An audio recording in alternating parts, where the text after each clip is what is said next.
تعالوا نعمل مع بعض تجربة إعادة تدوير الزيت المستخدم القديم بتاعنا اهو. الناس عايزين تفرجوا وانا هعمل معاكم التجربة كده ونشوف النتيجة هتطلع عاملة ازاي. انا هعمل الشوية دول بس لان انا اصلا مش مقتنعة بفكرة استخدام الزيت مرة تانية بعد كذا مرة. الزيت شوية اهو، هحط نص كوباية مية وعليها معلقتين نشا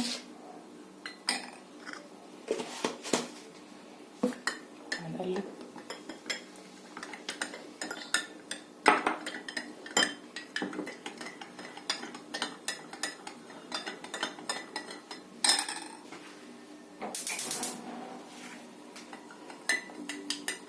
زي ما انتم شايفين كده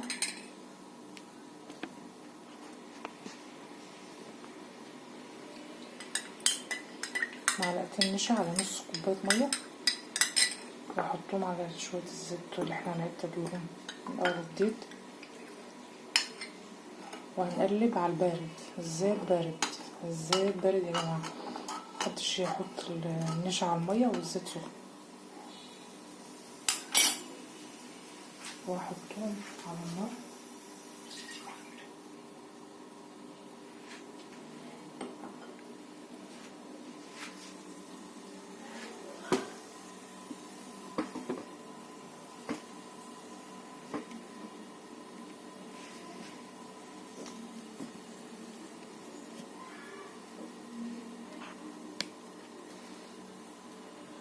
حطهم على النار هادية زي ما انتم شايفين كده.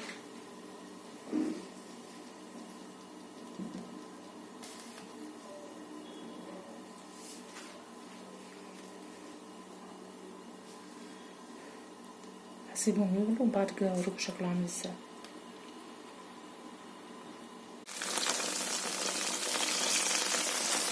الزيت لونه بقى فاتح خالص اهو، كل ما تعباه على النار كل ما الزيت لونه فاتح، لان النشا والميه دول بياخدوا اي شوية حاجة في الزيت.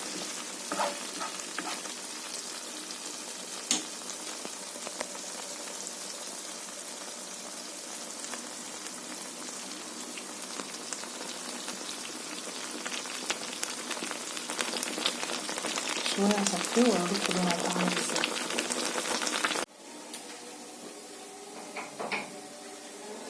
طفيت على الزيت اهو،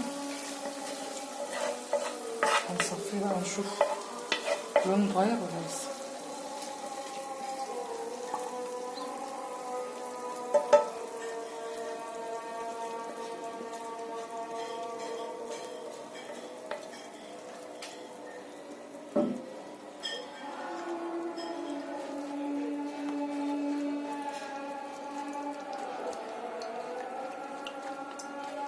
طبعا لونه اتغير خالص.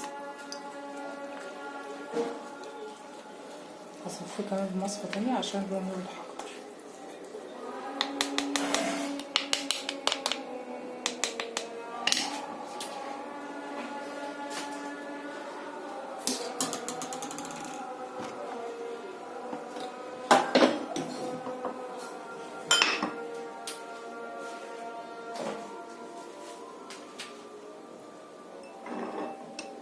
زي ما انتم شايفين كده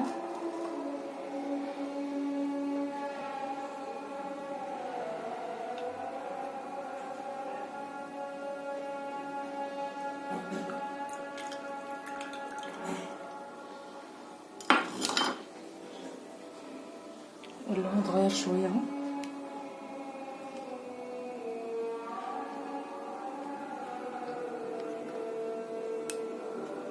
بس طبعا بنصحكم نصيحة لوجه الله، ما الزيت مادام استخدمناه مرة واتنين وتلاتة معلناش لا نعيد تدويره ولا نستخدمه خالص، ولا نبيعه للناس اللي بتمشي تلم الزيت من الشوارع، لأنه ما بياخدوه يعملوا فيه كده.